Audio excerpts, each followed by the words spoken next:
क्या आपने कभी ध्यान दिया है कि हर किसी मोबाइल और लैपटॉप पर लिखा होता है 8 GB रैम और 128 GB रोम, लेकिन क्या आपने कभी सोचा है कि ये दोनों असल में करते क्या हैं? क्या रैम ज्यादा होने से फोन अच्छा चलने लगता है या रोम ज्यादा होने से फोन का स्टोरेज बढ़ जाता है? आज हम बात करने वाले हैं रैम और रोम के बीच का असली फर्क। रैम का पूरा नाम है रैंडम एक्सेस मेमोरी। ये आपके फोन या कंप्यूटर की शॉर्ट टर्म मेमोरी होती है। जैसे इंसान एक वक्त में कुछ ही बातें याद रख पाता है, वैसे ही आपका फोन भी एक समय में कुछ ही एप्स या डेटा याद रख सकता है। वो सारी चीजें रैम में सेव की जाती है। जब आप व्हाट्सएप, इंस्टाग्राम या यूट्यूब खोलते हैं तो ये सारे ऐप रैम में लोड हो जाते हैं ताकि आप उन्हें तेजी से चला सके और बार बार लोड होने का इंतजार आपको न करना पड़े। लेकिन जैसे ही आप ऐप बंद करते हैं या फोन रिस्टार्ट करते हैं, रैम वो सारी चीजें भूल जाता है। यानी रैम तेज है लेकिन अस्थायी है। इसमें डेटा सिर्फ तब तक ही रहता है जब तक फोन चालू है। अब बात करते हैं रोम यानी रीड ओनली मेमोरी की।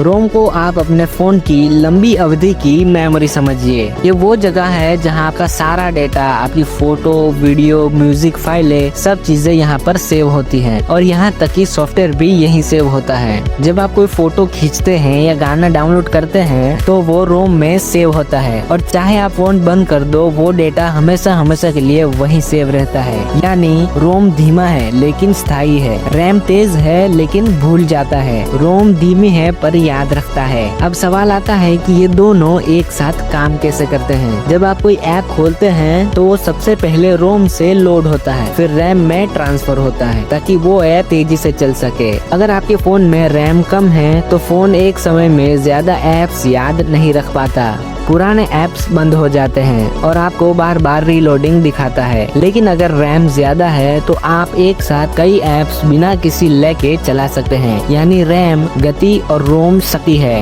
इसे एक आसान उदाहरण से समझते हैं। मान लीजिए आप एक ऐसी ऑफिस में बैठे हैं जहां आपकी टेबल रैम है और पीछे खड़ी एक बहुत बड़ी अलमारी रोम है। टेबल पर वही फाइलें रखी हैं जिन्हें आप अभी काम कर रहे हैं, बाकी सारी फाइलें अलमारी में हैं। अगर टेबल छोटी है तो नई फाइलें रखने के लिए पुरानी फाइलें हटानी पड़ेगी, लेकिन अगर टेबल बड़ी है तो आप एक साथ कई सारे काम कर सकते हैं। बिल्कुल यही फर्क है रैम और रोम में। रैम में वो मेमोरी होती है जो काम के दौरान एक्टिव रहती है, जबकि रोम में मेमोरी है जहां सारी जानकारी स्थायी रूप से सुरक्षित रहती है। अब सवाल यह आता है कि कौन ज्यादा जरूरी है, रैम या रोम? दरअसल दोनों ही एक दूसरे के बिना अधूरे हैं। अगर आपके पास तेज रैम है लेकिन स्टोरेज कम है तो आप बहुत डेटा सेव नहीं कर पाएंगे, और अगर आपके पास रोम बहुत ज्यादा है लेकिन रैम कम है तो आपका फोन धीमा चलेगा। ये वैसा ही है जैसे एक बड़ी लाइब्रेरी में सिर्फ एक ही लाइब्रेरियन होना। सारी किताबें तो होंगी लेकिन निकालने में वक्त लगेगा। यानी फोन के अच्छे प्रदर्शन के लिए रैम और रोम बैलेंस होना बहुत जरूरी है।